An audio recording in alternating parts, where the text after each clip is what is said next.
Good afternoon and welcome to NASA's Goddard Space Flight Center.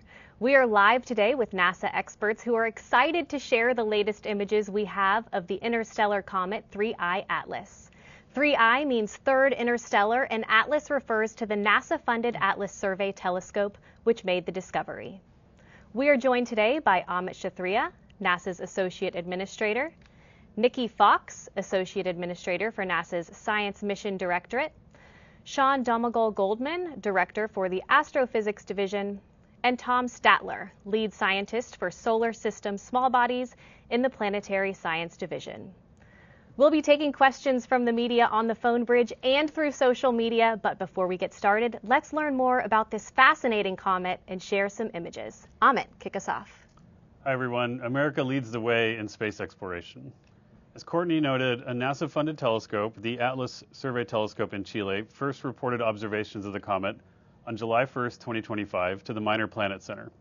And NASA has been tracking and studying Comet 3I Atlas ever since. We're here today to give you the latest of what we know about Comet 3I Atlas and what we still want to know. But first, what is a comet? It's a small, natural, solid body that is a combination of rocky and icy material that evaporates as it warms when it's close to a star like the sun. But to start with, I'd like to address the rumors right at the beginning. I think it's important that we talk about that. This object is a comet. It looks and behaves like a comet and all evidence points to it being a comet. But this one came from outside the solar system, which makes it fascinating, exciting, and scientifically very important. This is only the third interstellar object like this that humanity has ever found. And a little bit more about the rumors. I think it's very important, and I'm actually very excited that a lot of the world was speculating about the comet while NASA was in a period where we couldn't speak about it due to the recent government shutdown. I think what I took away from that whole experience and watching that as we were working during the shutdown was just how interested and how excited people were about the possibility of what this comet could be. There was a lot of speculation about what it could be, but what I think is really awesome is that folks were interested in this incredible finding that we observed and that came from the heavens, and what that means, what it could mean about how magical the universe could be. It expanded people's brains to think about how magical the universe could be. And I'll tell you, here at NASA, we think that every day. And so it's really great that you were able to join us while we were, not able to comment because of the shutdown constraints about what that comet is, because we think the universe is a magical place, and we spend your treasure and we spend all of our time trying to make sure that we explore that and share it with you as much as we can. In fact, we want very much to find signs of life in the universe. In fact, just a few months ago, we were with you and we talked about what we think might be the signal from ancient life on the surface of Mars from our amazing machines that have been roving the planet for 30 years to look for those things. That is something that's really important for us to learn about and discover. It could be an amazing discovery if and when we can confirm that. But 3I Atlas is a comet. So my colleagues from the Science Mission Directorate will go through the images in detail, but just to give you a peek, here's one of the images from the closest physical instrument we had to the comet, from the HiRISE instrument on our Mars Reconnaissance Orbiter, taken on October 2nd as the comet sailed by at a distance of 19 million miles from the instrument. You can see that Comet 3I Atlas looks like a fuzzy white ball. That ball is a cloud of dust and ice called the coma, which is shed by the comet as it continues its trajectory towards the sun. I'll leave it to my esteemed colleagues to share further details, and I'd like to introduce you to the head of NASA Science, Nikki Fox. Thank you so much. It is such a rare opportunity for us to be able to observe this interstellar comet. And NASA Science has been given this really, really exciting opportunity to do it, and literally from the moment of its discovery. Just like Amit said, comets are tiny cosmic snowballs. And by studying them, we can learn about the environment from, basically where they formed, where they came from.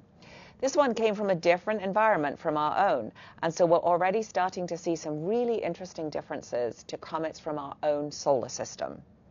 3I Atlas, as you heard, is the third known interstellar object to pass through our solar system, the first one being identified in 2017. While these types of interstellar objects have long been predicted, we are just beginning to be able to find them thanks to the newest technologies with our network of Earth-based telescopes, which are designed to find small, fast-moving objects in space. The NASA-funded Atlas Survey Telescope, which made the discovery, is part of NASA's Planetary Defense Network. Our telescopes are always watching the skies to keep us safe, and in doing so, they occasionally make major scientifically interesting discoveries, just like this one. Right away, of course, NASA's Planetary Defense Coordination Office they studied it, and they established that 3I Atlas is not a danger to Earth. In fact, it's at least twice as far away as the distance between the Earth and our Sun. On October 30th, the comet itself reached the closest it will ever be to the Sun when it crossed just inside Mars's orbit, which is why the image that Amit just showed, he noted it was the closest instrument physically to the comet, because the comet was right inside the orbit of Mars. Earth was on the opposite side of the Sun, which is about as far away as our planet can possibly be from Mars. It's been clear from the moment of discovery that the comet was going to pass on the opposite side of the Sun from where the Earth is. However, it was also clear that its positioning behind the Sun was going to make observations from Earth very, very difficult. And that is why we are so happy to have our incredible fleet of NASA science spacecraft all across the solar system. And boy, were they ready for this event. NASA's science assets on board our missions have provided the United States the unique capability to observe 3I Atlas almost the entire time it passes through our celestial neighborhood. Everything NASA science does is interconnected, and nearly 20 mission teams have been working together to really rise to this challenge. 20 mission teams, by the way, and counting. Everything we're learning about the comet is possible because of the distribution of all of the different instruments on our spacecraft with different capabilities. And I'll note that for some of them, we've even pushed our scientific instruments beyond their normal capabilities, beyond the things that they were designed to achieve to allow us to capture this amazing glimpse at this interstellar traveler. In other words, we can study this comet so well because we have many different assets in different locations, observing things in different wavelengths, in different ways, with different instruments, each set of observations providing a different lens for understanding objects in the sky. So NASA's science team has kept watch on 3I Atlas for nearly its entire journey through the solar system for the first time ever. So I'll just quickly go through the timeline of which NASA spacecraft have observed the comet thus far, and we're still going. There will be more opportunities to observe this comet as it continues its journey through the solar system, passing the orbit of Jupiter in spring of 2026. So the NASA assets that are gathering observations of 3I Atlas include Hubble, the James Webb Space Telescope, TESS, SWIFT, SPHEREX, Perseverance Mars Rover, Mars Reconnaissance Orbiter, MAVEN, Europa Clipper, Lucy, Psyche, personal favorite, Parker Solar Probe, Punch, Stereo, and ESA, NASA's SOHO mission. And I'll note that Parker Solar Probe's data were just downloaded yesterday, and indeed, we did catch several glimpses of this amazing comet. The scientific community is hard at work analyzing these images, and everyone, as always, is welcome to take a look. At NASA, we embrace open science. We make all of our data available to the public 24/7, and we invite, in fact, we really want you to tell us what you're observing and what you think about what we're looking at. We're still learning even about what questions we still need to ask, and this, of course, is the scientific process in action. All the data go to a public archive. We get those images as soon as we're able to from all of our eyes in space. As always, I am excited to see what new things we learn about our friendly solar system visitor in the days and, in fact, the years to come. So now I'm going to pass over to Sean. He's going to tell you about what our astrophysics missions have seen. They, of course, were some of the first things to look at the comet, and images from several of them have been available since the beginning of the summer. So I'm going to ask you to set the stage for us, tell us what we've already seen before we hand over to Tom to tell us all the new stuff. Take it away, Sean. Thanks, Nikki. Happy to. To give you some background, NASA's astrophysics missions, like all our missions, they are designed to do things that would otherwise be impossible. In this case, our nation's space telescopes stare deeper and more sharply into the universe than any other observatories in the world. And that means we're often the first to follow up and study near-Earth objects or comets like 3I Atlas after they're initially detected.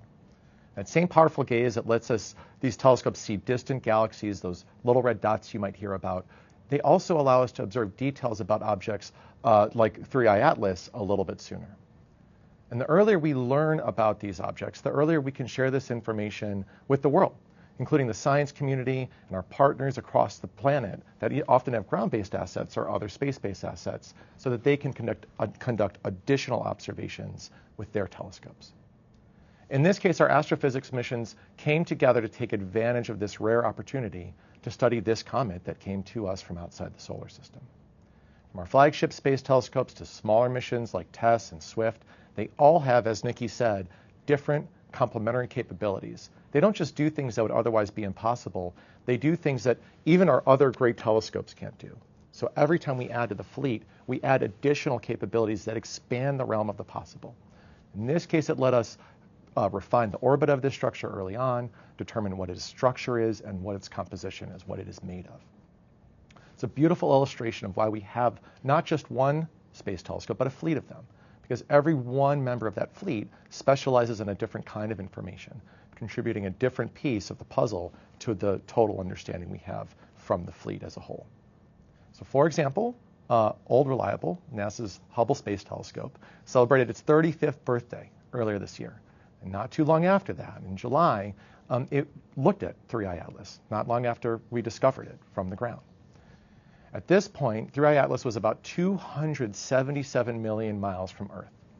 And what Hubble's images revealed was a few things. First, a teardrop-shaped coma of dust coming off that solid, icy nucleus of the comet itself.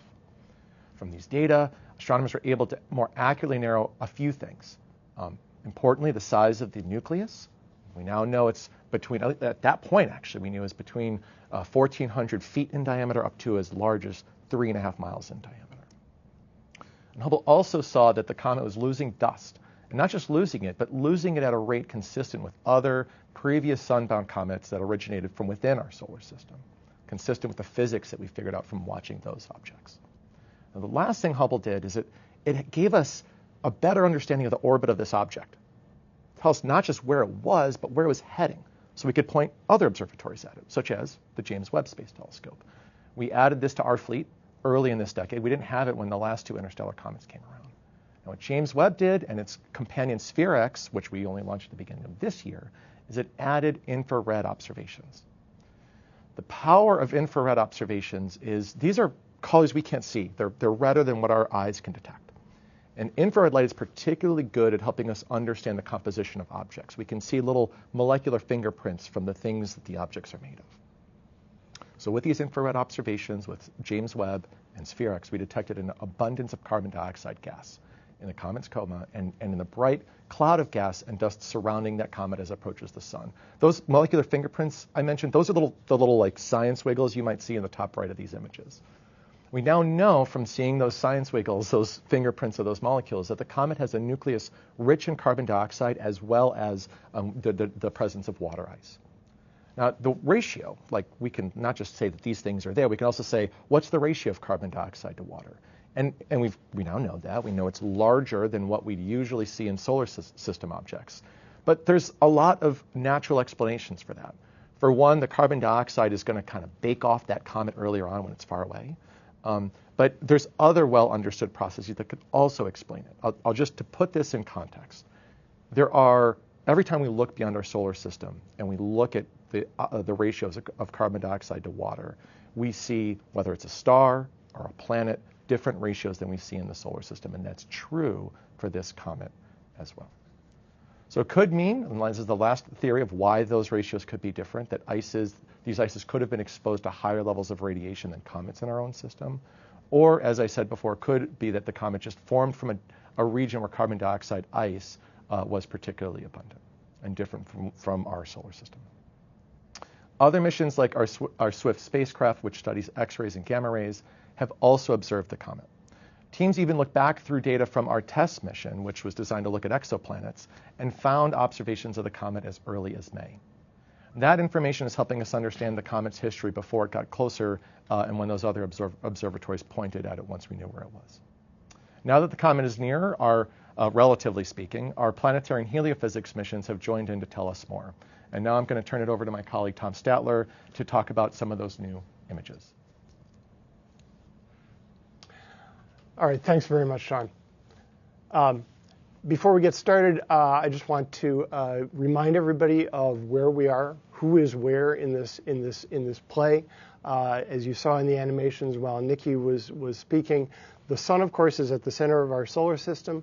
The planets are orbiting around the sun, and in this case, Comet 3I Atlas has come through on a trajectory in the opposite direction and has arrived at its closest point to the sun when the Earth was on the wrong side for us to conveniently observe. But Mars was on the correct side of the sun, and our Mars assets were able to observe the comet, and also several of our other spacecraft were on the correct side of the sun. So the scientific community is really excited about the comet and about these new observations. I'm tremendously excited to help share them with you today. This is a new scientific opportunity, and it's a new window into the makeups and histories of other solar systems. We're just beginning to learn about these types of objects and figure out what are the right questions we should ask about them. Now, let me start by going directly to what we were able to see at the beginning of September, when Psyche was able to see the mission. So before that, though, in August, we organized a workshop. We organized a coordination session for the missions across the NASA fleet that had good opportunities for potentially observing 3I Atlas, so that we could all share observing plans and knew what was going to be possible with our assets. I can't emphasize enough now how, thanks to the cooperation of so many mission teams, we will be accumulating a wealth of data on this comet that the science community will be digging into for years. Now, let's go back to September, and I can show you a sampling of the images collected by our different mission teams. To set the context, you're going to see a comet that's a small body with a coma around it, basically a fuzzy blob. Now remember, space is big. Nothing is ever really as close as you like, and all of these observations are very, very difficult. It's a little bit as if our NASA spacecraft were at a baseball game, watching the game from different places in the stadium. Everybody's got a camera, and they're trying to get a picture of the ball, and nobody has a perfect view, and everybody has a different camera. Now, let's return to September and see the first images from the Psyche spacecraft. NASA's Psyche mission acquired 4 broadband black and white images of the comet over the course of 8 hours on September 8th and 9th, 2025. The comet was about 33 million miles from the spacecraft at that time, and you can see in the image the large frame where the comet was seen at different times. Down in the bottom left is a blow-up, a stack in addition of all of those observations. The Psyche spacecraft is on its way to an asteroid in the main asteroid belt that's also named Psyche, and these images were the first captured from this perspective. Now, if you think in that lower left you're not seeing very much, just wait a minute, you'll see more. Now, the following week in September, the Lucy spacecraft observed the comet from the opposite direction. So let's take a look at the Lucy image. This is another broadband black and white image made by adding up a series of individual exposures that were taken on September 16th. Lucy is on its way to study asteroids that share Jupiter's orbit around the sun, called the Trojan asteroids. Lucy was 240 million miles away from 3I Atlas, which is circled in the center, when its high-resolution LORRI camera caught the comet. You can see the comet's coma, the fuzzy halo of gas and dust surrounding 3I Atlas, and its tail, a smudge extending to the right of the comet.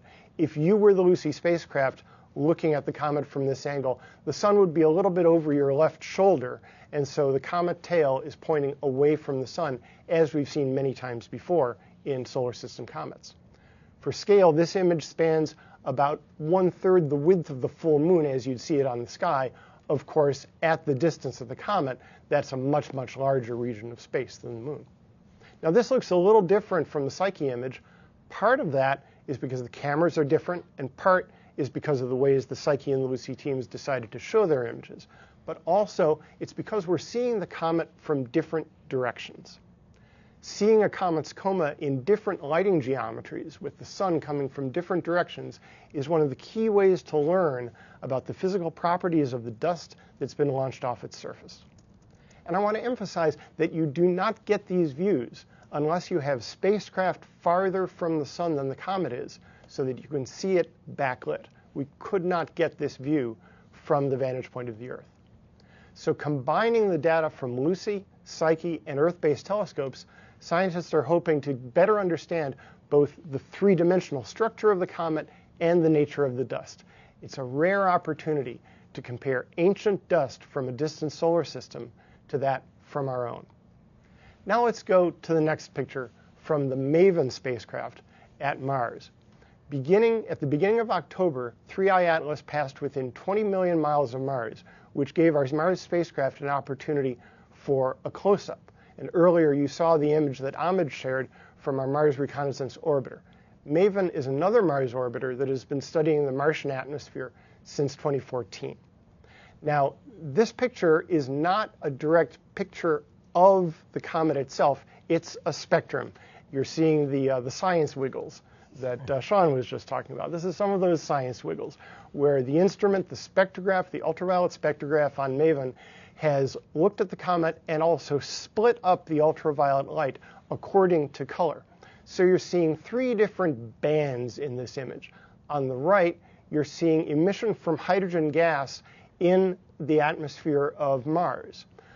In the middle, there's a fainter band indicating that's coming from hydrogen gas in interplanetary space. And on the left, that blob is the signature of hydrogen gas coming from comet 3I Atlas. It's a little blob rather than a big streak because the comet is a small object in the sky relative to great big gigantic Mars and interstellar space that fills the entire field of the instrument.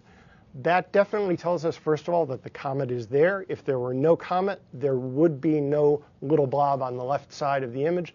But it's also telling us it's one of the many ways that we're able to discern the chemical composition of 3I Atlas. And in this particular example, it's showing us the hydrogen gas that's coming off of the nucleus.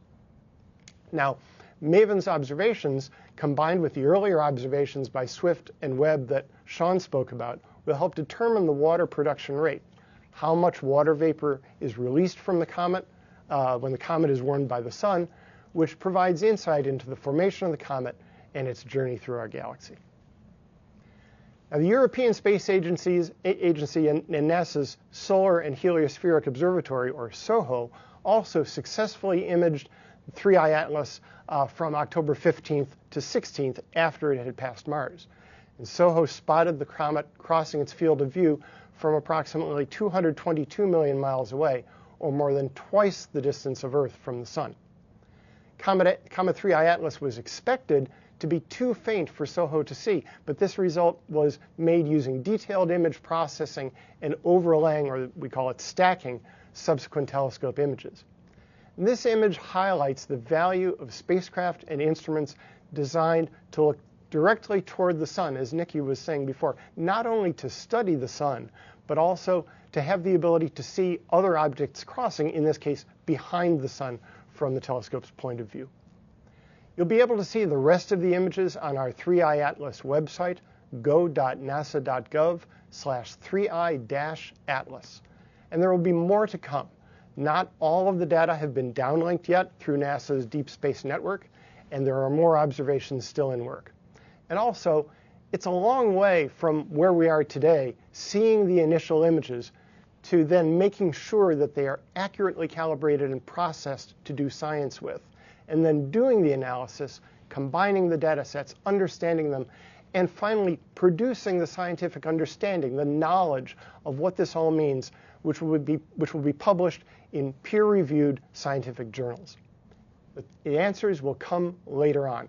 We are still at this phase, very much in the state where we're figuring out what are even the right questions to ask about interstellar objects. This is a snapshot of where we are very early in the scientific process. Okay, back to you, Courtney. All right, thank you all for your opening remarks. We'll go ahead and start the question and answer portion of this event. Just a reminder to our media on the phone bridge to press *1 to enter the queue and ask your questions. We'll take our first question from the phone bridge from Marcia Dunn with the Associated Press. Yes, hi.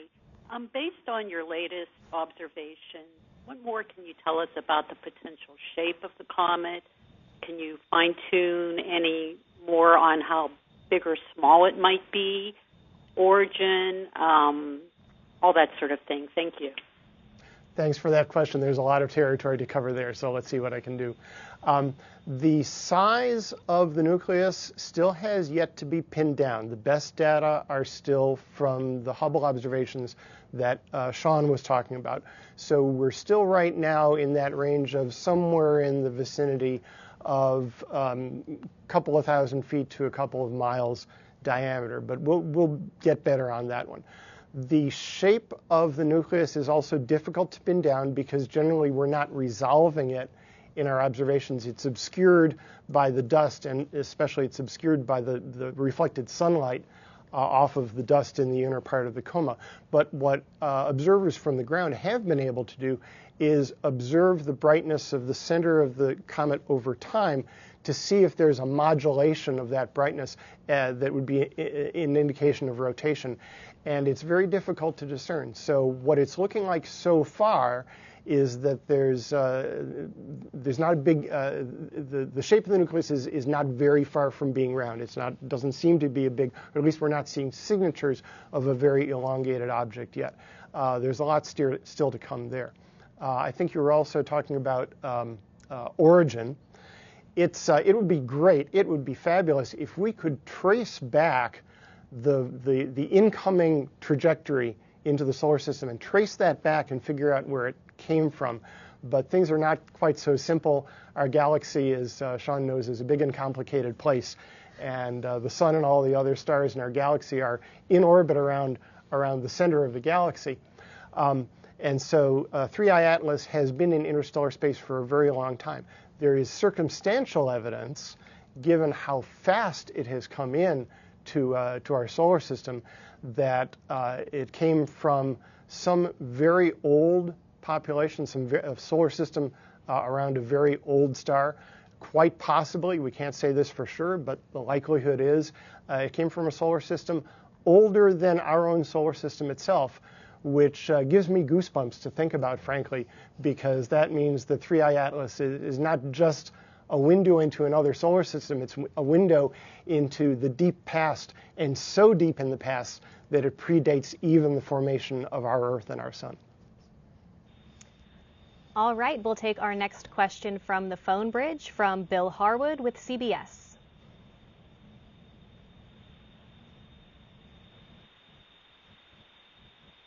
Bill, if you're talking, we can't hear you. Try me again. This is Bill Harwood again. Can you hear me? We have you loud and clear. Okay, thanks. Sorry about that. I mentioned the rumors that were, kind of scurrying around about this thing in the weeks leading up to this briefing today. I have two questions for anybody who would care to answer. One is, did any of you seriously, did you take seriously the proposition from some that this could be an alien spacecraft? I doubt you did, but I'm asking the question anyway. And number two, is there any evidence you see in any of the data you have that would fit an explanation like that? Or as far as you're concerned, does all of this data say conclusively that this is simply a comet that happens to be passing through the solar system? Thanks. So I'll take that one, Bill, and thanks for the question.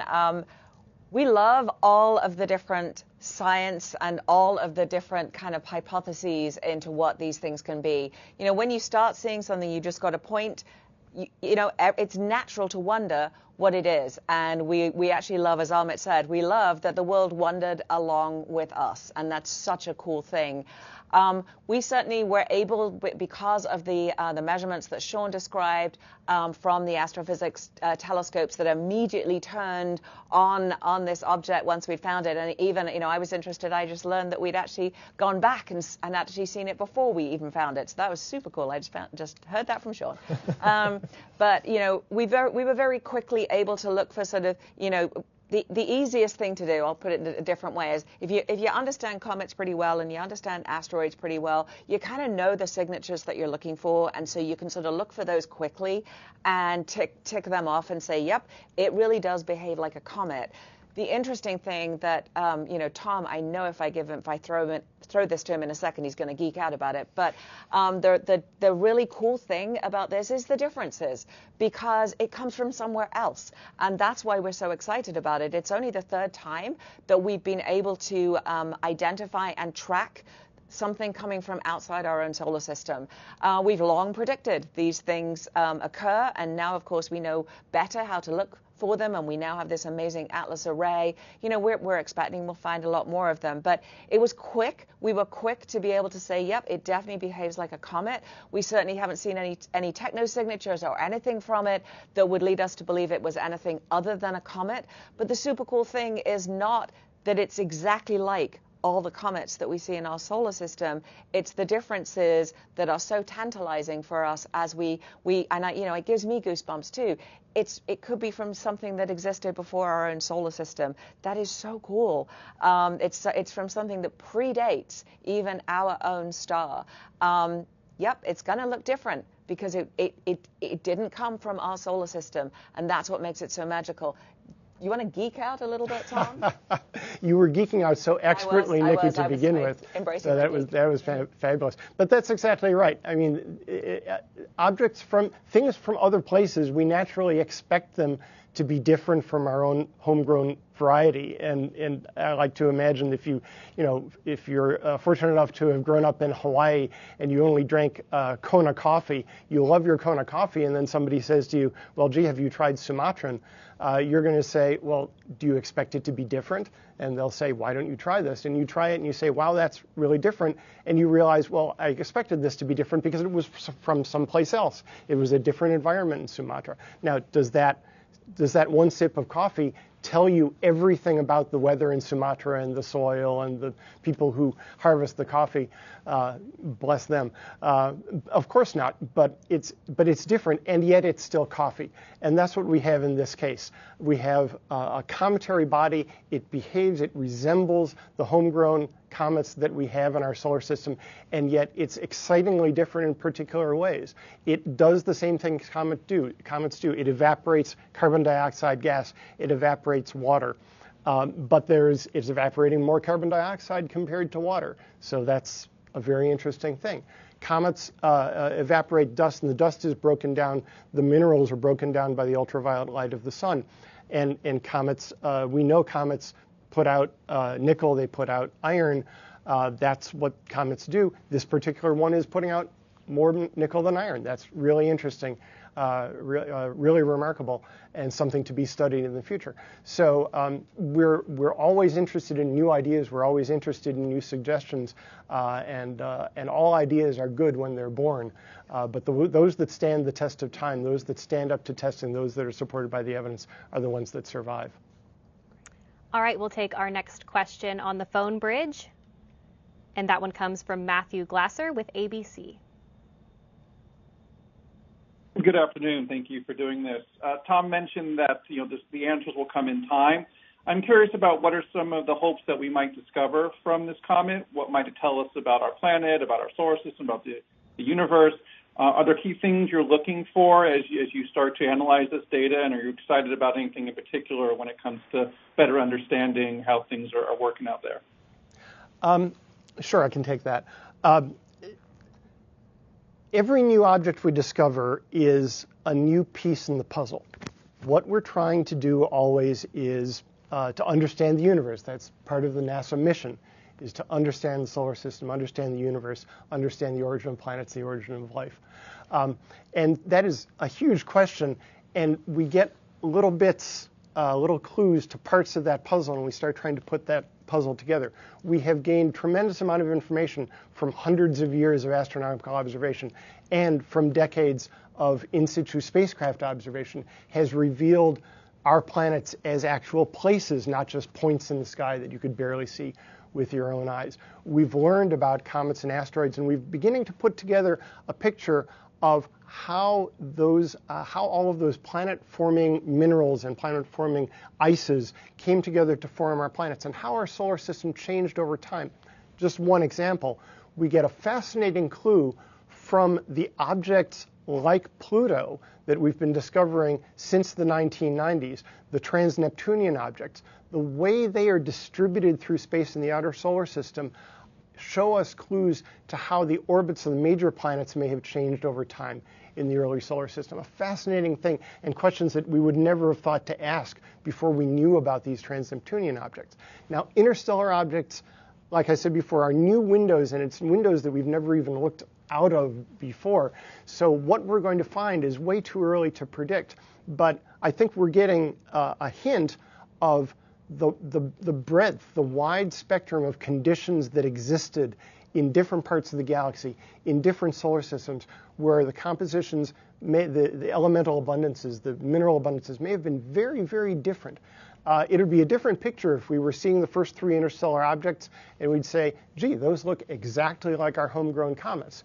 That would have been really interesting, and we would have said, well, maybe our galaxy is a boring place because every place is the same. What we're seeing with this is not every place is the same. That's a good thing. Lots of places to explore, and they will be different if we ever manage to get there. Yeah, I think of these as frozen fossils from their moments of formation, including the things in and now from beyond our solar system. Or in some cases, we point our telescopes at other debris disks, which is just, a whole system full of these small bodies. And so now what this will let us do is tell that story in a broader context between the detailed and large library of data we have on those origins of our own solar system, and how volatiles were delivered to make life possible here on Earth, combined with that big picture of other systems, of the dust spread throughout those other solar systems. And now with this visitor that got frozen in time from somewhere beyond our solar system, and that small picture of what that was like when that formed. And the fact that, I love the sort of thought of it as that frozen fossil, almost frozen time capsule.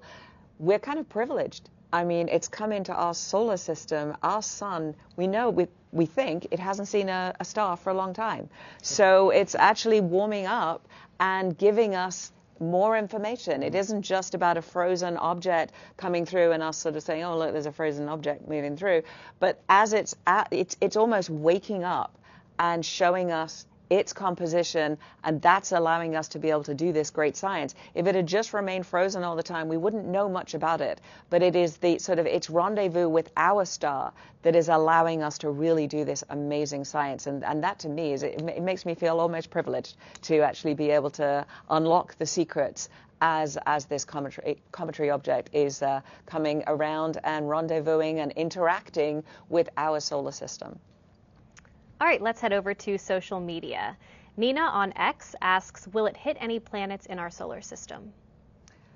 No, it will not. I think if you, obviously we're not going to run it again, but please, go online, take a look at go.nasa.gov/3i-atlas and take a look at the trajectory. I kind of talked through it briefly. Tom talked through it, and you can sort of see where those planets are. And remember this, even though it's exciting and it's coming through, space is huge, as both Sean and Tom talked about. And so the probability of it actually hitting anything is super, super small. You have to have all these things aligned to actually be able to do it. But certainly the objects in our solar system will be just fine. And we have another question from social media from Astronomeum. They ask, what makes Comet 3I Atlas so different and intriguing compared to the other interstellar comets?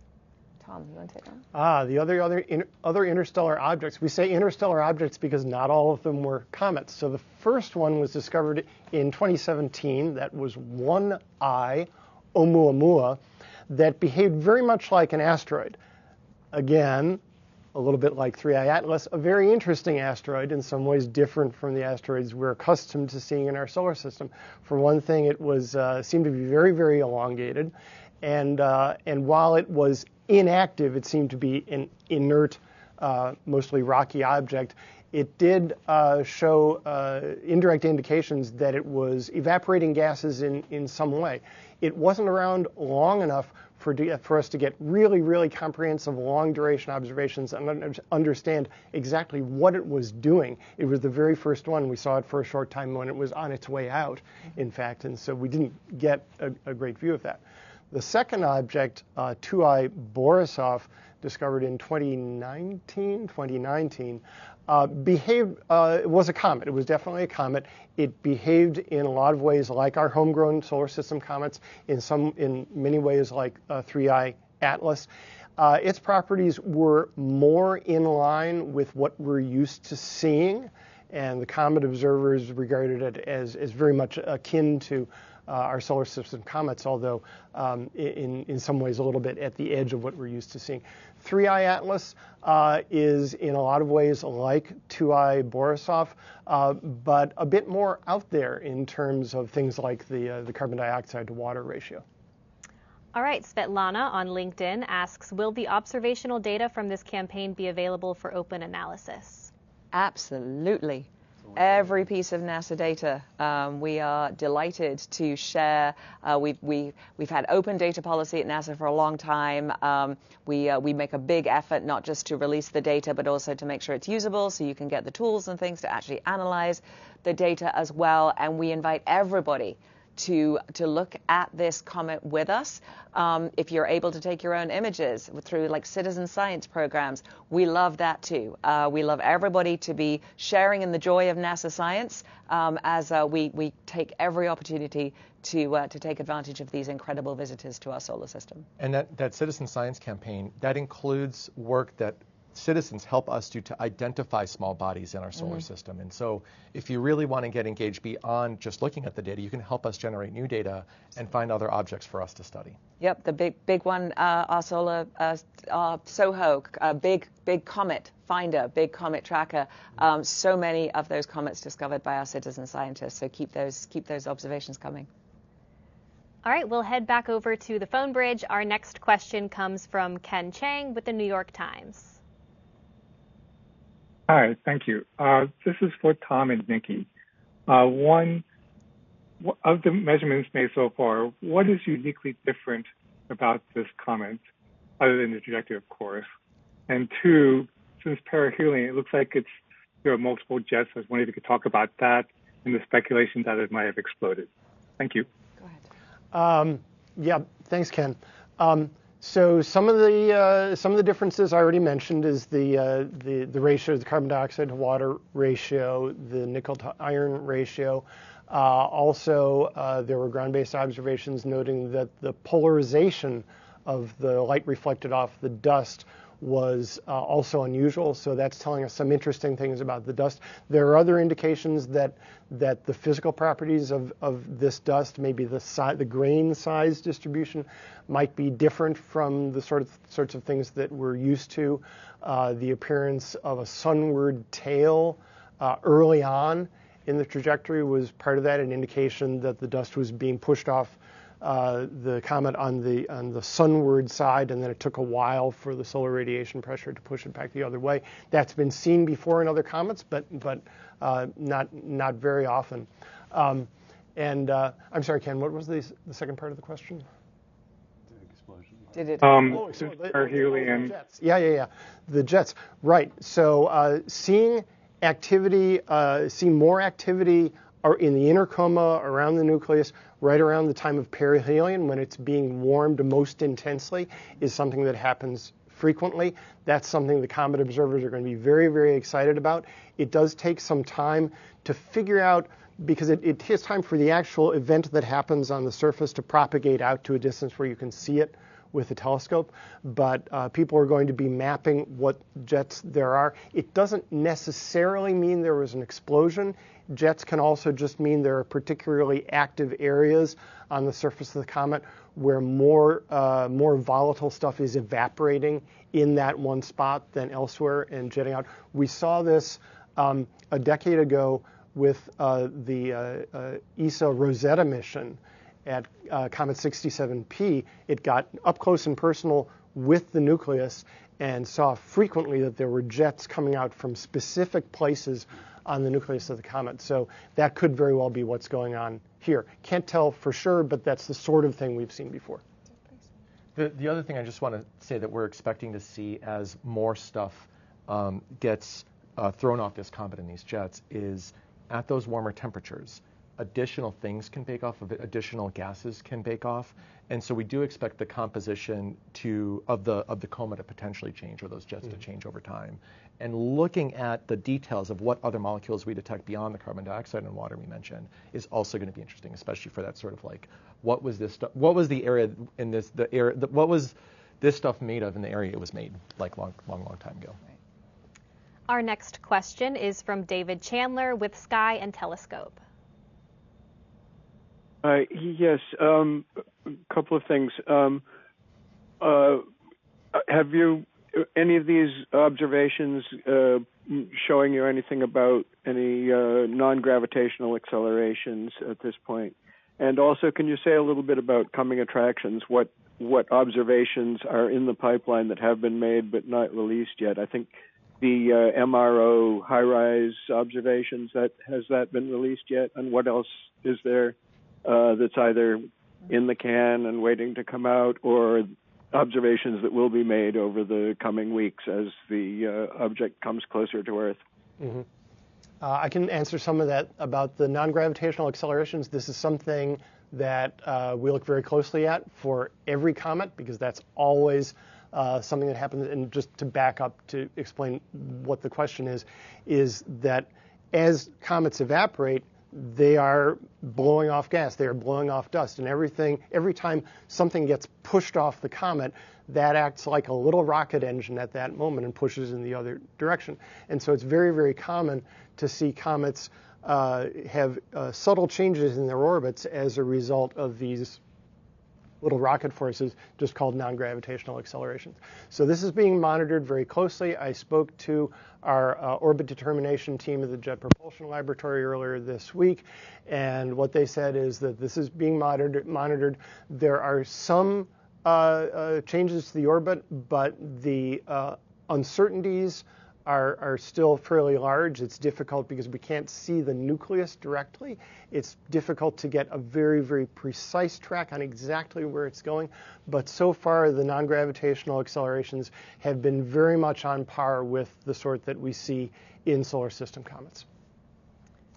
In terms of future observations, this is a situation where, because this is only the third time we've had an opportunity to look at an object like this, everyone that is in control of a telescope wants to look at it because it's a fascinating and rare opportunity. I know that our colleagues from the Keck Observatory have looked at it. I believe that we're going to look at it again with JWST in December. We have some other ground-based facilities that are giving us additional compositional information as those additional molecules bake off of 3I Atlas. Those are the things I'm aware of. There's probably a lot more that I'm not, because, like I said, like every astronomer wants to get data on this thing because it's such a rare opportunity. Yeah, and the high-rise image that you asked about specifically, Amit kind of rolled that out at the beginning. So please take a look at that image.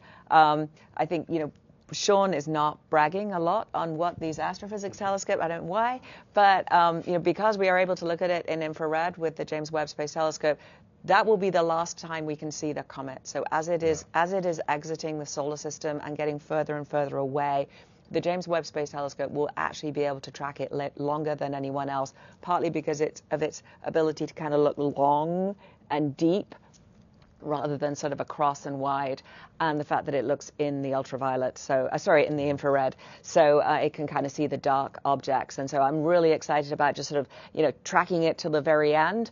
Also noted, we're downlinking data from missions. I mentioned Parker Solar Probe because I just heard before we came on that we'd got some data and we'd seen the comet. I haven't had time to look at the data yet, but all of those things are coming up as we are getting more and more data coming down to us from those missions. And then as both Sean and Tom talked about, just really making sure we're sharpening up those images and really making sure they're calibrated. Right now we're putting out almost the raw images. We're putting out things quickly so everyone can see them, but we'll take some time and do some real sort of deep looking into those and do some more of the spectroscopy. Tom showed a really great example of kind of looking through the atmosphere of Mars, take out that hydrogen, take out the hydrogen from our solar system, and then let us look at the hydrogen that's coming from the comet. So we'll be doing a lot more of that as we move on to do great things with NASA science. All right, that's a great lead into our next question on social media. Elijah on X asks, what kind of processing were the images subjected to and why did they need it? You want to take that? The images that were released received the sort of standard processing that we do between the raw data that comes down into a telescope. That, as Nikki said, we need to make sure for scientific accuracy that they're calibrated against the other observations, and we account for anything that the telescope is doing in that moment. And so that it would be our standard set of calibrations and normalizations for a object of this type, which is to say a comet. I can add a little bit more to that. As Nikki said, our desire was to get these images out to the public as quickly as possible, and so there are some image artifacts in there that you'll see, and I can speak to the Lucy image that you saw previously. If you look at the comet, you'll see some blobs around the comet. The little blobs, faint blobs around the comet are not real. It came from the fact that in order to get this particular view, it was necessary, which is this backlit view, the team had to turn the spacecraft to face more toward the sun than it generally does. And so that means some part of the spacecraft were in the sun, and some of that bright, the sunlight reflected off parts of the spacecraft got into the camera, and that resulted in those little blobs. So that's an example of processing that has yet to be done to figure out exactly what that scattered light contribution was and remove that from the image so that what we show in the image is entirely what was there in the sky and not something just made by sun glints off the spacecraft hardware. Yeah, and sometimes I think you showed the SOHO image where we actually stacked a couple of images, because a single image you wouldn't be able to see it would be too faint, but if we stack a couple of images together, then you can actually start to really make out what that comet looks like. Okay, next, Gail on Facebook asks, how can an object like 3I Atlas come from so far, moving as fast as it is, and not hit anything? Orbital dynamics, and space is really, really huge.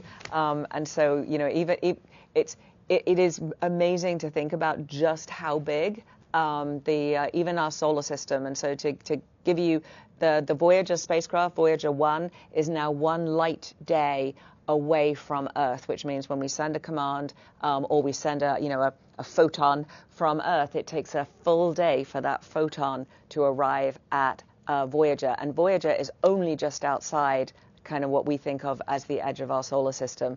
And so space is vast. Yes, this thing is moving quickly, and yes, it came from outside our solar system. But the probability of it actually hitting something is so small, as everything has to align. It's also not quite in the ecliptic plane. It's not quite in like our normal. If you think about sort of looking side on at our solar system with the sun, and then you put the planets kind of in a row. Normally, everything sort of orbits in this plane. This is slightly tipped. Not unusual because it's not gravitationally bound to our sun, but it's slightly tipped. That makes the probability of it hitting it almost even greater. If I can play with a scale model if you make a scale model solar system where the sun and the Earth are 1 foot apart, that's about 1 foot. The sun is a P. The Earth, you need a magnifying glass to see, it's so small. The entire solar system will just barely fit in your house if you squeeze a little bit, and the next nearest star is over 50 miles away. So they call it space for a reason. Most of it is space.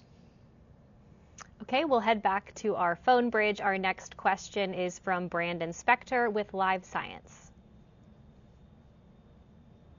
Hi, I wanted to ask about the age of the comet. You mentioned there's circumstantial evidence that it's much older than our solar system, but how can we constrain that age a little more? And what will that tell us if it is indeed much, much older than the solar system?